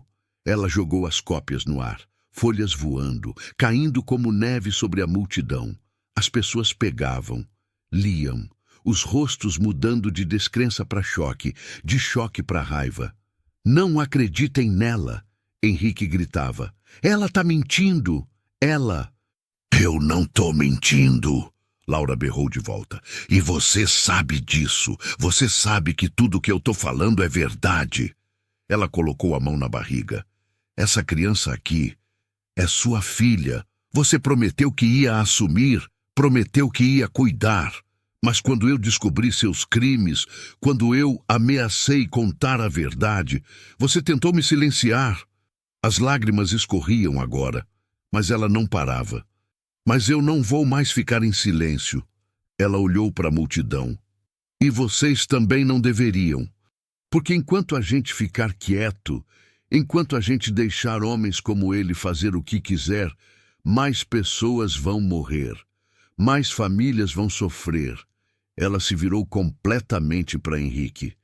E você vai pagar. Por cada vida que você destruiu. Por cada pessoa que morreu porque faltava equipamento no hospital. Por cada criança que não teve escola direito. Por tudo. A multidão estava completamente silenciosa agora. E então alguém começou a aplaudir. Era Maria Aparecida. Depois outra pessoa. E outra. E outra. Em segundos, metade da praça estava aplaudindo, gritando apoio. Justiça para Laura! Prende ele! Ladrão! Henrique olhou ao redor, percebendo que estava perdendo, que o jogo tinha virado. Tentou correr, mas a Polícia Federal já estava esperando. Henrique Bastos, o agente Souza disse, colocando as algemas. O senhor está preso. Isso é ilegal. Eu tenho direitos. O senhor tem o direito de ficar calado. O agente completou. Qualquer coisa que disser pode e será usado contra você. Henrique foi levado, gritando, se debatendo, jurando vingança. mas ninguém mais estava ouvindo. A multidão tinha se virado completamente. Agora gritavam contra ele, jogavam latas de cerveja, rasgavam as faixas de campanha. Laura estava parada ali, no meio de tudo, tremendo. Corri até ela. Segurei antes que caísse. Você conseguiu, sussurrei. Você realmente conseguiu. Ela desabou nos meus braços, chorando. Tô com tanto medo, seu Zé. Eu sei, mas acabou. Acabou de verdade. E enquanto a abraçava ali, no meio daquela praça caótica, senti algo que não sentia há 12 anos. Esperança. Os dias seguintes ao comício foram um turbilhão. A história explodiu. Não só em Goiás, no Brasil inteiro. Secretária grávida denuncia empresário corrupto em comício público. Fazendeiro solitário enfrenta todo poderoso político do interior. Escândalo de corrupção revela desvio de milhões na saúde pública. As manchetes não paravam.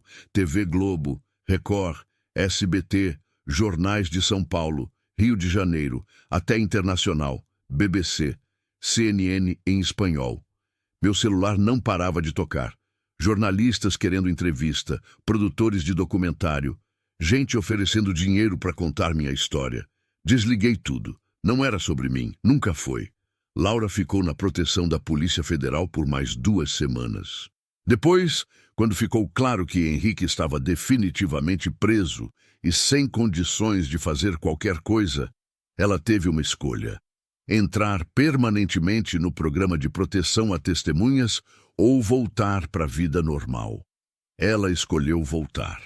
Eu não vou mais me esconder, ela me disse numa ligação. Passei tempo demais com medo, escondida. Agora eu quero viver de verdade. E para onde você vai? Ainda não sei. Mas... Ela hesitou. Posso voltar aí, para a fazenda? Pelo menos até eu descobrir o que fazer da vida? Senti o peito apertar de alegria. Pode. Essa casa sempre vai ter um lugar para você. E para ela também? Ela tocou a barriga. Pro bebê? Principalmente para ela.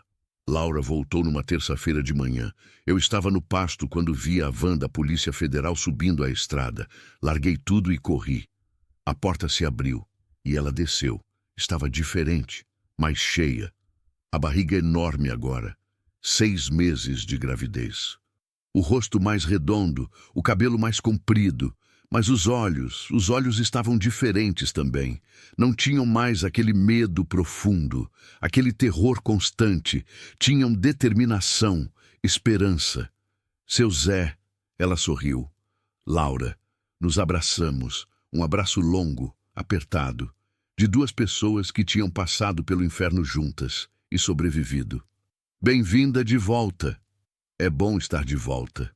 Rex quase derrubou ela de tanta alegria. Pulava, latia, lambia. Laura ria, fazendo carinho nele. E senti saudade de você também, Rex. Ajudei ela a levar as poucas malas para dentro. O quarto de hóspedes estava arrumado, limpo, com flores que eu tinha pegado no mato e colocado num copo d'água em cima da mesinha. O senhor fez isso? Ela perguntou, os olhos brilhando. Fiz. Pensei que ia deixar o quarto mais acolhedor. Ficou perfeito. Os primeiros dias foram de adaptação. Laura ajudava na casa, cozinhava. E cozinhava bem, descobri. Fazia aquele arroz soltinho, feijão temperado, carne de panela que desmanchava na boca. A casa tinha cheiro de comida de verdade de novo. Não só café e pão. E conversávamos, muito. Sobre tudo, sobre nada. Ela me contava sobre a gravidez, como era sentir a bebê mexendo, os chutes, as viradas, as noites em claro porque a pequena ficava agitada. Eu contava sobre Helena, sobre como a gente se conheceu, sobre os planos que a gente tinha, a família que queríamos formar. Por que vocês nunca tiveram filhos?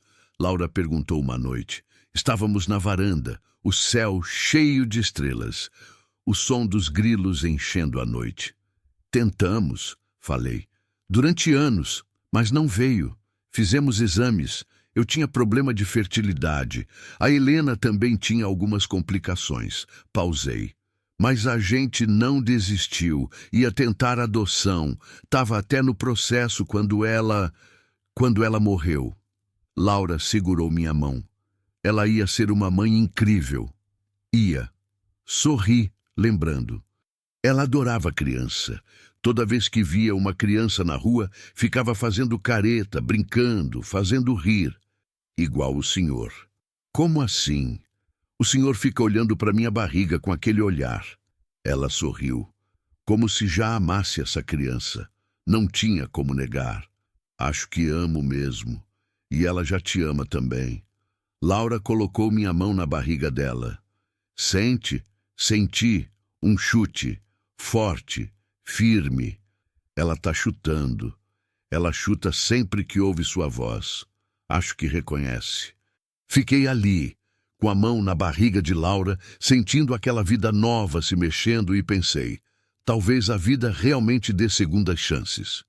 O julgamento de Henrique Bastos começou em outubro. Foi o maior espetáculo que o interior de Goiás já viu.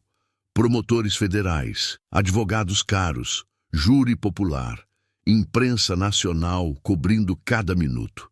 Eu e Laura fomos convocados para testemunhar. O dia que Laura subiu no banco das testemunhas foi um dos mais tensos da minha vida. Ela estava com 8 meses de gravidez, a barriga enorme, se movimentando com dificuldade, mas firme, decidida. Henrique estava sentado na mesa da defesa, magro, pálido, os olhos fundos, tão diferente do homem poderoso e sorridente que eu tinha visto no palanque meses atrás. Ele olhou para Laura com ódio puro. Ela olhou de volta, sem medo. Senhorita Laura Mendes, o promotor começou. A senhora pode nos contar com suas palavras o que aconteceu. E ela contou. Tudo, desde o começo. Como ela foi contratada, como Henrique começou a flertá-la, como ela se apaixonou, como ele prometeu deixar a esposa, como ela descobriu a gravidez, como ele prometeu assumir e como tudo mudou quando ela descobriu os desvios. Ele me agarrou pelo pescoço. Laura disse, a voz tremendo, mas firme. Me jogou contra a parede, apertou até eu quase desmaiar, e disse que se eu contasse para alguém, ele ia me destruir. E o que a senhora fez? Eu fugi, peguei as provas e fugi. Ela olhou para mim, sentado na galeria, e tive sorte de encontrar alguém bom no caminho. O advogado de defesa tentou quebrar o testemunho dela. A senhora não acha conveniente que justo agora, quando meu cliente está sendo investigado, a senhora apareça grávida dizendo que ele é o pai? Não é conveniente, é a verdade. A senhora tem provas disso? Tenho. Laura ergueu o envelope. Exame de DNA, feito por laboratório certificado. 99,9% de compatibilidade. O advogado tentou outra tática. A senhora não está fazendo isso por dinheiro? Afinal, meu cliente é um homem rico. Eu não quero o dinheiro dele. Laura o interrompeu. Eu quero justiça pelas pessoas que morreram, pelas famílias que sofreram, por todas as vítimas dos crimes dele. A sala ficou em silêncio. E quanto à criança, o advogado insistiu. Se meu cliente for para a prisão, essa criança vai crescer sem pai. A senhora não acha que essa criança vai crescer sabendo que a mãe dela teve coragem? Laura o cortou de novo. Que não aceitou injustiça, que lutou pelo que era certo, e isso vale mais que qualquer pai corrupto. Aplausos começaram na galeria. O juiz bateu o martelo pedindo silêncio, mas a mensagem tinha sido passada. Quando chegou minha vez de testemunhar, estava nervoso. Nunca fui bom com palavras, sempre fui homem de ação, não de discurso, mas fiz o melhor que pude. Contei sobre Helena, sobre como ela morreu, sobre os 12 anos de solidão, sobre como Laura apareceu na minha porta pedindo ajuda. E por que o senhor a ajudou? O promotor perguntou. Porque era o certo. Só isso? Pensei antes de responder. Minha esposa morreu porque faltou equipamento no hospital. Equipamento que podia estar lá se o dinheiro não tivesse sido roubado. Olhei para Henrique. Quando a Laura me contou o que ele tinha feito, Quando eu soube que ele tinha roubado por anos, eu entendi que se eu não fizesse nada, se eu virasse as costas, eu seria cúmplice. Cúmplice. Cúmplice do sistema que matou minha esposa e tantas outras pessoas. Olhei para o júri. A gente vive numa sociedade onde todo mundo vê a injustiça, mas ninguém faz nada, porque é mais fácil, porque é mais seguro, porque não é problema meu. Pausei.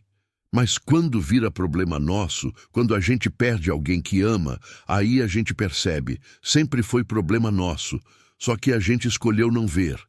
O silêncio na sala era absoluto.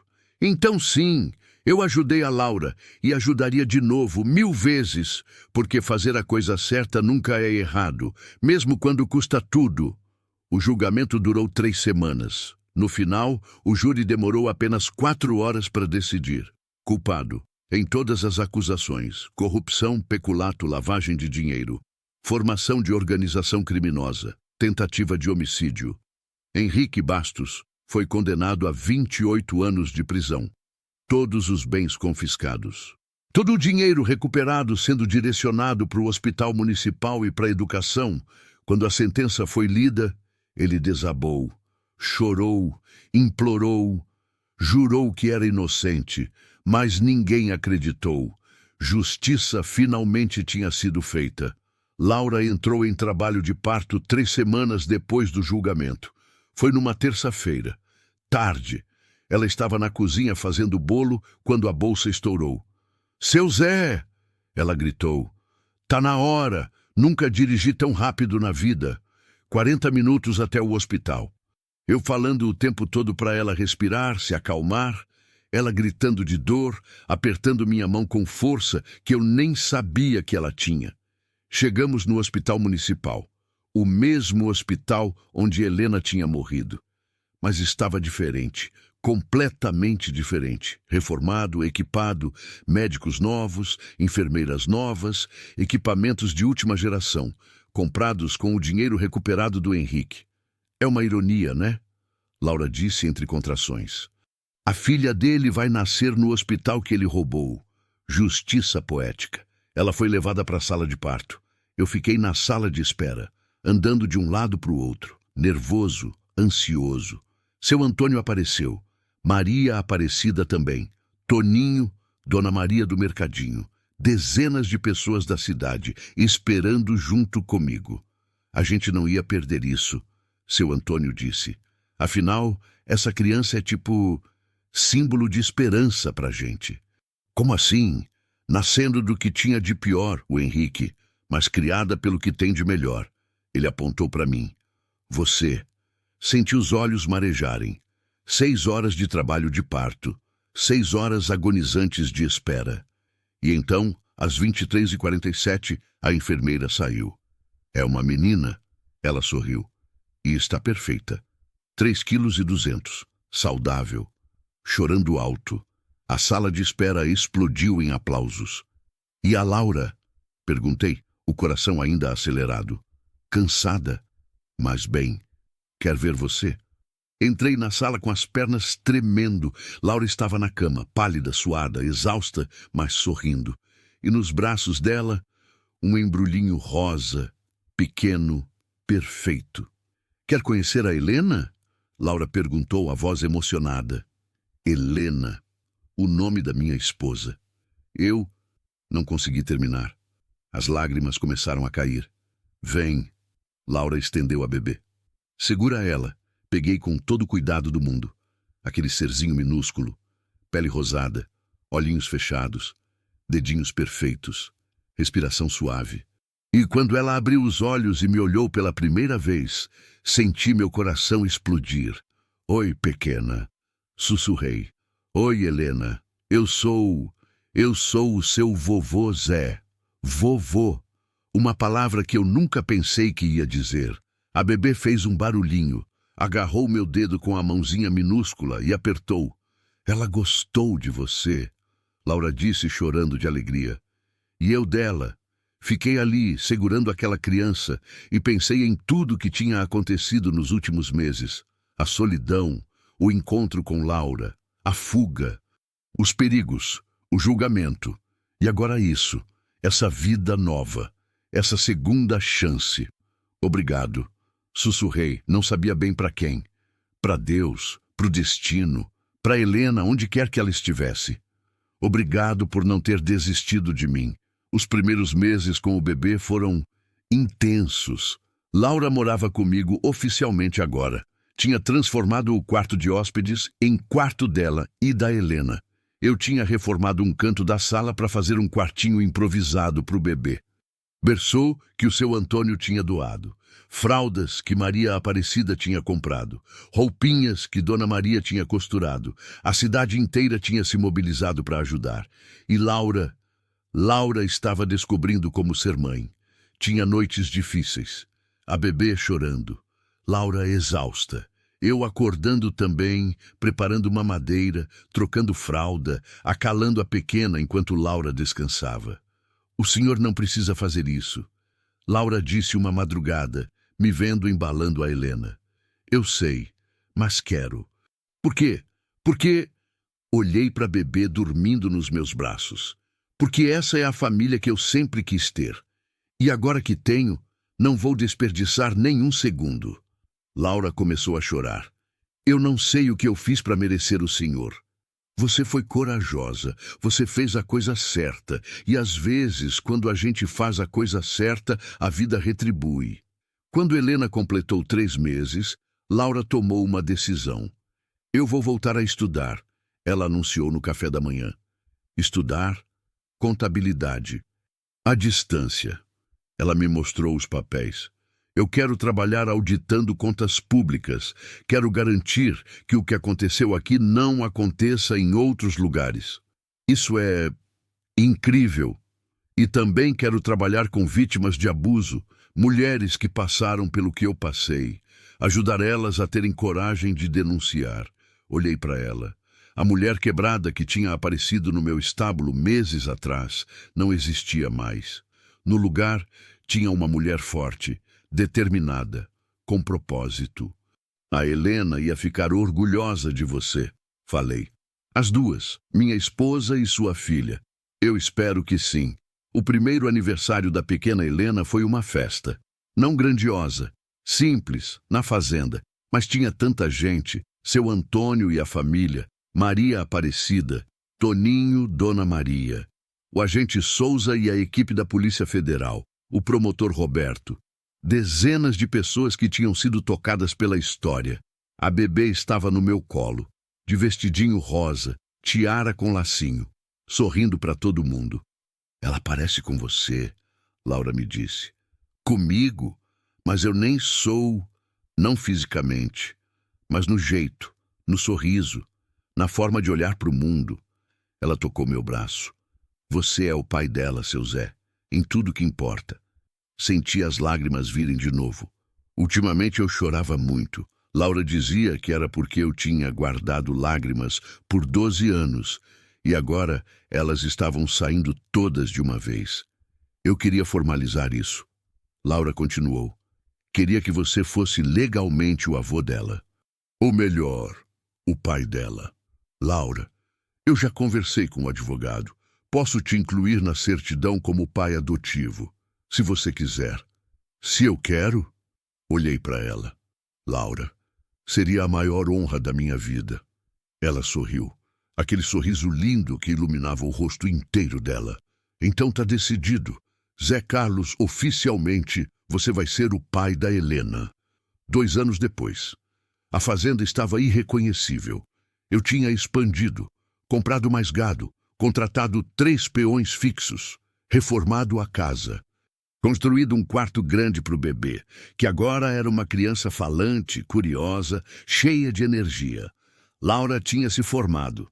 Estava trabalhando como auditora para a Prefeitura de Goiânia e como voluntária numa ONG que ajudava mulheres vítimas de violência doméstica. E tinha algo mais. Seu Antônio tinha ficado viúvo no ano anterior. E Laura e ele tinham começado a se aproximar. No começo fiquei com ciúmes. Bobagem, eu sei. Mas era difícil aceitar que ela não precisava mais tanto de mim.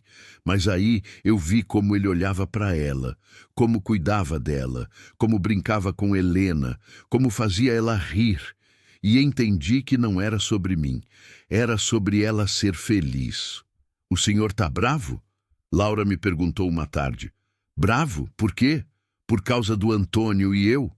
Não, falei honestamente. Tô feliz. Você merece ser feliz. Mas o senhor, eu vou ficar bem. Sorri. Sempre vou fazer parte da vida de vocês. Sempre vou ser o vovô da Helena. Mas você precisa viver sua vida, construir sua família. E se o Antônio te faz feliz, então eu aprovo. Ela me abraçou, chorando. Obrigada. Por tudo. Por me salvar. Por me acolher. Por ser o pai que a Helena precisava. Você não precisa agradecer. Segurei o rosto dela. Você me salvou também, Laura. Me tirou da escuridão. Me fez voltar a viver. Você e a Helena. Vocês me deram uma segunda chance de ser feliz. 3 anos depois. Laura se casou com seu Antônio. Foi uma cerimônia simples, na fazenda, debaixo do pé de ipê que eu tinha plantado anos atrás com a Helena. A pequena Helena, agora com 4 anos, foi a daminha, de vestido branco, jogando pétalas de rosa, rindo alto. Eu estava na primeira fila, chorando como um bobo. Durante a festa, Helena veio correndo para mim. Vovô Zé! Vovô Zé! Olha! Ela mostrou uma borboleta que tinha pousado na mão dela. Que linda, pequena! Você acha que é a vovó Helena? Ela perguntou com aquela inocência infantil. A mamãe disse que a vovó Helena virou uma estrela, mas eu acho que ela virou borboleta. Senti um nó na garganta. Sabe que eu acho que você tem razão? Falei. Acho que a vovó Helena tá aqui, cuidando da gente, feliz de ver como a gente tá bem. Você ainda fica triste por ela? Às vezes, mas também fico feliz. Por quê? Porque ela me ensinou a amar. E por causa disso, eu consegui amar você. E sua mãe. E todo mundo que tá aqui hoje. A pequena Helena me abraçou. Eu te amo, vovô Zé. Eu também te amo, pequena, mais que tudo nesse mundo. 5 anos depois, eu estava velho, 68 anos, cabelo completamente branco, costas doendo, andar mais devagar, mas feliz, genuinamente feliz. Laura e Antônio moravam numa casa que tinham construído no terreno ao lado da fazenda. Tinham tido mais 2 filhos, gêmeos, um menino e uma menina. Helena tinha 9 anos agora, estudava na cidade, tirava notas ótimas. Queria ser advogada quando crescer, para ajudar pessoas como a mamãe, ela dizia. E eu tinha me tornado tipo avô oficial da comunidade. Sempre tinha criança correndo pela fazenda. Sempre tinha família para almoço de domingo. Sempre tinha histórias para contar. Numa tarde de sábado, estava na varanda quando Helena veio se sentar ao meu lado. Vovô, me conta de novo como você conheceu minha mãe. De novo? Eu já contei essa história 1000 vezes. Mas eu gosto. Por favor, como recusar? Tá bom. Foi numa noite de tempestade. Comecei e contei toda a história, desde o começo. A mulher escondida no estábulo, a fuga, os perigos, o julgamento, o nascimento dela. Helena ouvia com os olhos brilhando. E você não teve medo? Ela perguntou no final. Tive, muito. Então, por que ajudou? Porque pensei em como explicar. Porque às vezes, pequena, a gente tem uma escolha. A gente pode fingir que não viu. Pode virar as costas. Pode escolher o caminho mais fácil. Ou a gente pode fazer a coisa certa, mesmo com medo, mesmo sabendo que vai custar caro. E qual a gente deve escolher? A coisa certa. Sempre a coisa certa. Ela ficou quieta por um momento. Quando eu crescer, eu quero ser como você, vovô. Como eu. Corajosa. Que ajuda as pessoas, que faz a coisa certa. Segurei a mão dela. Você já é, pequena. Você já é. Epílogo, 10 anos depois. Estou sentado na mesma varanda, mais velho, mais cansado, mas ainda aqui. Helena tem 14 anos agora, linda, inteligente, forte como a mãe, justa como... Bem, como eu gosto de pensar que sou. Laura virou referência nacional em auditoria pública. Já ajudou a desmontar 3 esquemas de corrupção em diferentes estados. Escreveu um livro contando sua história. Todo o lucro doado para o hospital municipal. O hospital que hoje é referência, o melhor da região, onde ninguém mais morre por falta de equipamento. Henrique Bastos morreu na prisão ano passado. Ataque cardíaco. Sozinho. Esquecido. Não senti pena. Senti nada. Ele era parte de um passado que eu tinha superado. A fazenda tá próspera. Tô ensinando Helena a lidar com o gado. Ela ama. Diz que quando crescer, vai tocar a fazenda junto comigo. Eu digo que vou viver até os 100 só para ver isso. Ela ri. Diz que vou viver até os 150. Espero que ela esteja certa. Hoje é aniversário de morte da Helena. Minha Helena, a esposa, faz 22 anos. Todo ano nesse dia eu vou no túmulo dela. Levo flores, converso. Hoje levei a pequena Helena comigo. É estranho? Ela me perguntou. Ter uma neta com o mesmo nome da esposa? Não. É reconfortante. Como se uma parte dela ainda estivesse aqui. Colocamos as flores no túmulo. Ficamos em silêncio por um tempo.